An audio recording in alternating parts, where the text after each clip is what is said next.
애정결핍이 두 남자에게 미치는 영향. 전은강 지음. 고양이 소리를 내는 늑대. 아빠는 미미 누나가 계속해서 자라자 희망을 보고는 또 다시 그녀에게 정성을 들였다. 그 번지르르한 입술과 야들야들한 혀를 놀려서 그녀의 마음을 살살 녹였다. 미미 누나 또한 다시 아빠의 눈밖에 나지 않으려고 아빠가 싫어하는 일은 하지 않았고 웬만한 일은 아빠와 의논했다. 미미 누나가 노릇하게 익은 것을 확인한 아빠는 그녀의 기둥 서방이라도 되는 듯이 그녀의 일을 일일이 간섭했다. 민트에 출입하는 손님도 누구는 질이 나쁘니 받지 말라고 했고 누구는 손님 많이 동원하는 사람이니 귀빈 대접을 하라고 했다. 안주는 무엇을 더 추가하고 무엇은 빼며 숫자는 이러저러한 걸로 바꾸라고 했다. 민트의 손님이 뜸한 듯하면 친히 여기저기 전화해서 지인들을 불러 모았고 마시고 싶지 않은 술이라도 무조건 마시게 했다. 아빠 덕분에 민트는 매출이 부쩍 올랐다. 그러니 미미 누나는 아빠 말에 고분고분하지 않을 수 없었다. 아빠는 말랑말랑해진 미미 누나의 코를 확실하게 꿰었다. 민트에서 침묵계를 열어 매출을 더욱 올려준 것이 그것이었다. 10여 명이 할 일은 없고 돈은 많아서 몸이 근질거리는 졸부들이 민트에 몰려와서 흥청망청 마셔주었다. 계주는 아빠였지만 계산은 당연히 엉뚱한 사람들 몫이었다. 아빠에게 잘 보여야 할 사람이 있었기 때문이었다. 개모임은 자정이 넘어서야 1차가 끝났다. 미미 누나는 아빠 덕에 엄청난 매출을 올렸으므로 그 보답을 해야 했다. 그녀는 카페를 종업원 아가씨에게 맡기고는 2차를 가는 무리에 섞여 따라 나갔다. 그리고 날이 거의 밝아서야 돌아왔는데 아빠와 함께였다. 신인 공로할 일이었다. 미미 누나가 밤새 늑대와 함께 갈대숲에 있었다면 갈대들이 무사하지 못할 것이다. 하지만 잠시 후 나는 안도의 숨을 내쉬었다. 아빠의 행동이 무슨 일 있은 사람의 그것이 아니었다. 일단 집에 들어왔던 아빠는 내가 자고 있는 것을 확인하더니 살금살금 기어서 다시 현관을 나섰다. 아빠는 역시 몸을 웅크리고 미미 누나의 옆방 문을 두드렸다. 살살 두드리기는 했지만 그 소리는 자는 척하는 내 귀에 또렷이 들렸다. 나는 조용히 자리에서 일어나 창틈에 눈을 대고는 울타리 안의 양을 노리는 굶주린 늙은 늑대를 구경했다. 누가 볼세라 사방을 두리번거리는 아빠의 모습은 영락없이 양을 보고 군침을 흘리는 늑대였다. 늑대가 끓이는 물을 목욕물로 착각한 양이 스스로 가죽을 홀라당 벗어젖히고 가마솥으로 뛰어들어 주길 기대하는 그 얼굴에는 그러나 초조함이 묻어 있었다. 미미 누나의 허락이 없었음이 확인되는 순간이었다. 그녀가 와도 좋다는 사인을 보냈다면 아빠가 마치 냉면 위에 놓은 고기를 대하는 중같이 속 끙끙 앓으며 초조해하는 모습을 보이지는 않을 것이었다. 문은 열리지 않았고 아빠는 안달이 났다. 아빠는 문틈으로 그녀의 방을 들여다보며 다시 여러 번 문을 두드렸다. 역시 미미 누나의 응답은 없었다. 나는 미미 누나가 무엇을 하고 있는지 궁금하여 벽에 귀를 대어보았다. 샤워를 하는 모양이었다. 물소리가 들렸다. 물소리 때문에 밖에서 애간장을 시커멓게 태우며 두드리는 늑대의 노크 소리를 듣지 못하고 있었다.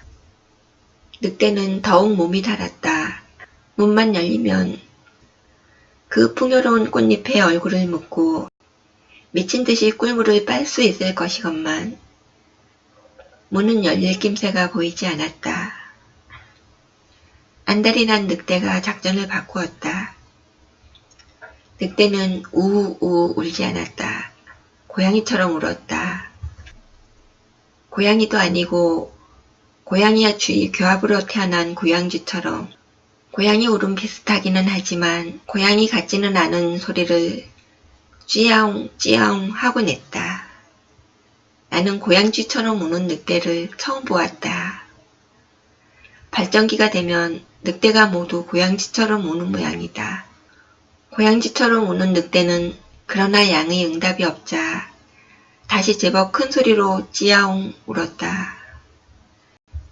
어찌 보면 가련한 것 같지만 그것은 분명 전기 울타리를 넘지 못해 끙끙거리는 늑대의 모습 이상도 이하도 아니었다.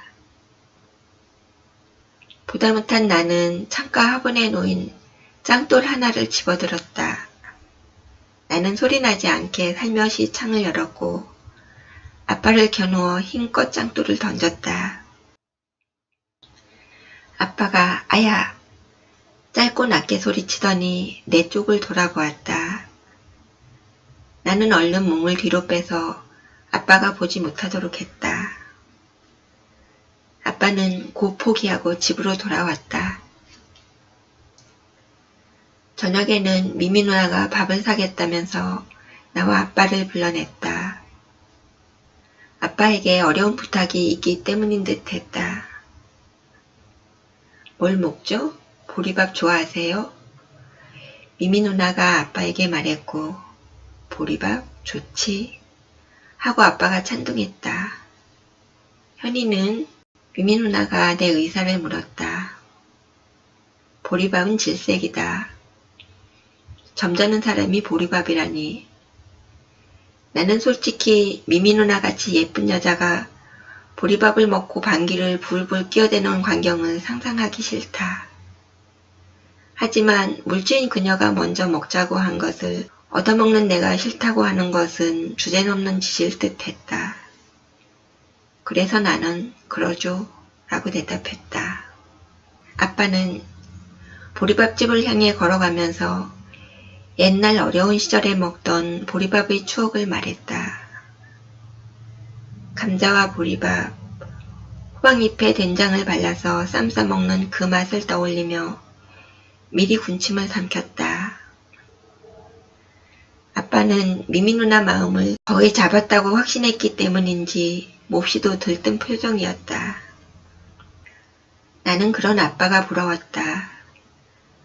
둘을 갈라놓고 싶은 마음은 굴뚝 같았지만 미미 누나가 아빠에게 잘 보일 일이 있어서 일부러 더욱 가까이 붙어 다니고 있었으므로 감히 내가 끼어들어 회방을 놓을 수 없었다. 나는 나란히 걸어가는 두 사람으로부터 약간 처져서 걸으며 미미 누나 뒷모습을 바라보았다. 쭉 뻗어내린 다리가 움직일 때마다 포동포동한 엉덩이가 얄랑얄랑 흔들렸다. 앙증맞은 뒷모습을 가졌다. 영락없는 엄마의 뒷모습이었다. 그 옆에 내가 서야 그녀의 아름다움이 더욱 빛날 터인데 지금은 어울리지 않게도 후줄근하고 우중충한 털을 가진 늑대 한 마리가 주책 없이 솔량대며 따르고 있었다. 그녀마저 초라해지고 있었다. 보리밥집에 들어갔을 때 나는 미미 누나 옆자리를 선점했다. 아빠는 미미 누나 옆자리를 빼앗기고는 시큰둥한 표정으로 나를 흘겨보았고 마지못해 맞은편 자리로 가서 앉았다. 현아, 고추가 우리나라에 언제 들어왔는지 아냐? 밥을 기다리는 시간이 지루했는지 아니면 내가 아무 말도 않고 있어서 자리가 어색하다고 생각했기 때문인지 아빠가 내게 말을 걸었다. 모르겠어요. 고추 원산지가 멕시코라는데 그것이 우리나라에 들어온 것은 임진왜란 때라는 설이 있다. 무기로 말이다. 무기로요? 내가 물었다. 고추가 무기가 된다는 생각은 해본 적이 없었다. 나는 신기한 눈빛으로 아빠의 설명을 기다렸다. 그래, 무기로. 고추의 매운 특성을 이용해서 우리 군 대열을 흩어놓으려는 목적이었지. 일종의 체르타인이었던 셈이다. 바람이 우리 군 쪽으로 불 때 고춧가루를 날려서 보내는 거지.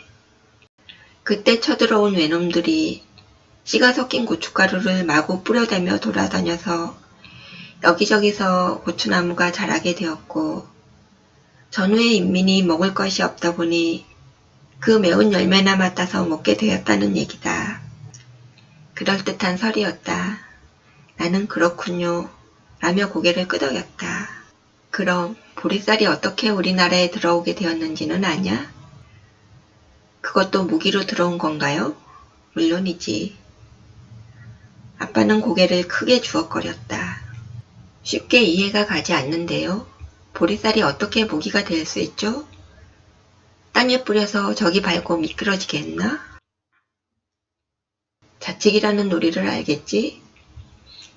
이것도 원래는 무기로 개발되었다는 게 정설이다. 쳐들어오는 적을 향해 뾰족한 나무를 날려서 대열을 흩어놓았던 거지.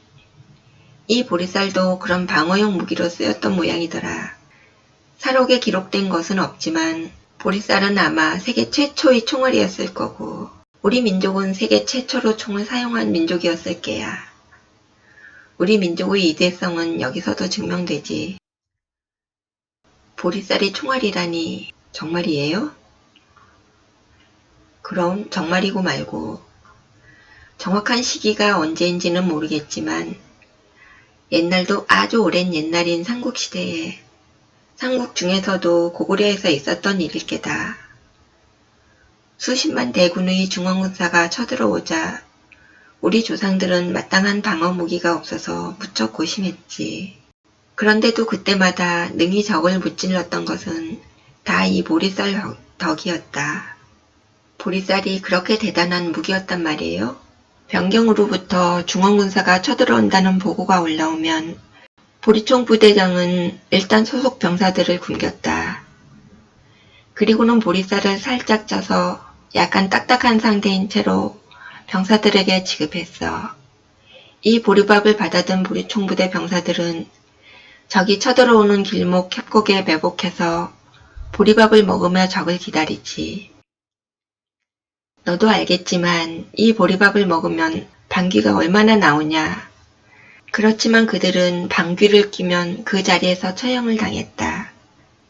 소리를 내면 적 정찰대의 매복 장소가 알려질까봐 그랬나 보죠. 나는 심각하게 아빠의 말에 귀를 기울이고 있었다. 그런 점도 없잖겠지. 어쨌거나 기다리던 적이 협곡에 들어서면 이 보리총 부대 병사들은 엉덩이를 까고 높이 쳐든 채 방귀를 마구 끼어댔다. 그것도 있는 힘껏. 그러면 이 덜 삼킨 보리쌀은 소화가 되지 않고 그대로 미주바리까지 내려가 있다가 뻑뻑뻑뻥 방구 소리와 함께 적군을 향해 힘차게 날아갔다. 에이, 뻥이었잖아. 나는 실망하여 들고 있던 나무젓가락을 탁자에 내동댕이 쳤다. 그야말로 뻥이었지. 여기저기서 보리방구 총소리가 뻑뻑뻥 뻑뻑뻥 울려 퍼졌어. 쉬쉬식 쉬쉬시식. 보리밥에 맞은 중원대군은 온몸이 따끔거리게 마련이겠지. 그러면 따끔거리는 부분을 손으로 문지를 것 아냐? 그런데 문지르고 보면 이상하게 구린내가 나는 거야.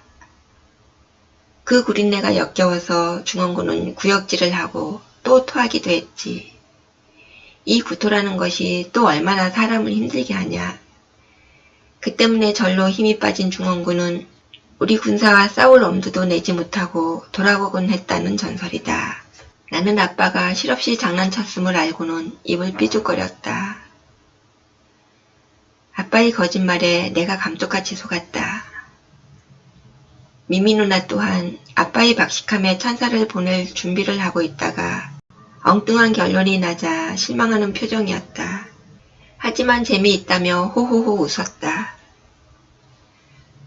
그러니까 보리총 부대가 아니라 보리방구총 부대라고 해야 더 정확하겠네요. 그 부대가 세계 최초로 가스총을 사용했다는 거 아니에요? 그녀는 아빠의 우스갯소리를 즐기고 있었다. 그러나 나는 물수건으로 귀를 닦았다. 와세다대 뻥과를 수석 졸업했는지 뻥까는 실력은 뻥튀기 장수 사부를 능가할 정도라니까. 내가 혼자 중얼거렸다. 그러나 아빠는 날 속인 것이 재밌어서 낄낄낄 웃고 있었다. 보리밥이 나왔다. 아빠는 익숙한 솜씨로 보리밥을 비벼서 미미 누나가 비비고 있던 그릇과 바꾸었다. 미미 누나 밥을 대신 비벼준 것이었다. 아빠는 다시 보리밥을 비볐다. 나는 그것이 당연히 내 것이 되리라 생각하고 밥을 비비지 않은 채 아빠만 바라보고 있었다. 그런데 아빠는 그것을 자기가 먹었다. 배신자가 아들은 챙기지 않고 여자만 챙기고 있었다. 나는 에이 안 이꾸어서 라고 마음속으로 중얼거리며 보리밥을 비비기 시작했다. 그러나 맛있게 비벼지지 않았다. 보리밥은 처음이기 때문이었다. 어떻게 비벼야 하는지 몰라 헤매고 있었지만 아빠는 눈길조차 주지 않고 자기 배 채우기에 바빴다. 아빠, 내 건 왜 안 비벼줘요? 나는 신경질적으로 숟가락을 보리밥 그릇에 쑤시며 아빠를 향해 눈을 흥겼다. 넌 손이 없냐 발이 없냐? 대충 먹어 임마. 미미 누나도 손 있고 발 있는데 비벼줬잖아요. 아빠가 눈을 부라리고 입술을 꽉 물며 죽을래? 라는 표정을 지어 보였다. 이리 줘. 내가 비벼줄게. 미미 누나가 손을 내밀었다. 나는 얼른 그릇을 그녀의 손에 넘겨주며 아빠를 향해 날름 혀를 내밀었다. 보리밥 먹고 방귀 뀌다가 똥꾸나 쭉 찢어져 버려라. 내가 고개를 돌리고 나지막하게 저주의 말을 주절거렸다. 아빠가 듣고는 날 보고 한 소리냐? 하고 물었다. 아뇨. 여자만 밝혀서는. 아들은 안중에도 없고 여자에게만 안처마는 아빠께 내가 어떻게 감히 거기가 찢어지라고 할 수 있겠어요. 내가 비아냥거렸다. 말하는 꼬락서니 하고는 그럼 미미씨한테 한 소리냐? 내 밥 맛있게 비벼주는 고마운 분께 내가 왜 그런 말을 하겠어요. 그럼 누구한테 한 소리야? 설마 내가 스스로 자기 똥구멍이 찢어지라고 한 건 아닐 테고. 아니요, 맞아요. 내 똥꼬가 찢어지라고 한 거였어요. 보리밥 먹고 보리방구총으로 아빠 방을 공격해서 한 방에 날려버리려면 똥꼬가 지금보다 약 3배는 더 넓어야 할 것 같아서요. 왜 하필 내 방이냐? 아빠 방에 고양이처럼 우는 늑대가 한 마리 사는 것 같더라고요. 그 늑대를 보리방구총으로 잡을 생각이에요. 내 말뜻을 알아들은 아빠 얼굴이 벌겋게 달아올랐다. 내가 아빠인 것을 알면서도 짱돌을 던졌다는 사실을 알고는 분해서 미칠 지경임에도 화도 내지 못하고 있었다. 속이 어지간히 뒤틀리는지 얼굴이 야릇하게 일그러졌다. 맞은 부위가 옆구리인 것인지 아빠는 손으로 옆구리를 만졌다. 고양이처럼 우는 늑대라니 그게 뭐지? 미미 누나는 무슨 말인지 알지 못하고 눈을 멀뚱거리고 있었다. 나는 그런 게 있어요 라고 말하면서 아빠를 쏘아보았다. 여차하면 그게 뭔지 말해버리겠다는 위협이었다. 화력에 비해 총구가 너무 넓으면 오히려 총 위력이 떨어지니까 너무 넓히지는 마라. 아빠는 내 심통을 터뜨렸다가는 술에 취해 부린 자신의 주태가 내 입을 통해 만천에 까발려질 것임을 알고 바로 꼬리를 내려 살랑살랑 흔들었다. 고개를 숙이고서 부지런히 보리밥을 퍼먹었다. 그러나 과연 맛있을까? 아마도 아빠는 속이 꼬일 대로 꼬여서 먹은 보리밥이 소화되지 않을 것이다. 그 보리밥이 대장 끝에 뭉쳐있다가 아빠가 방귀를 뀌면 함께 튀어나와서 팬티가 너덜너덜하도록 구멍을 낼 것 같다.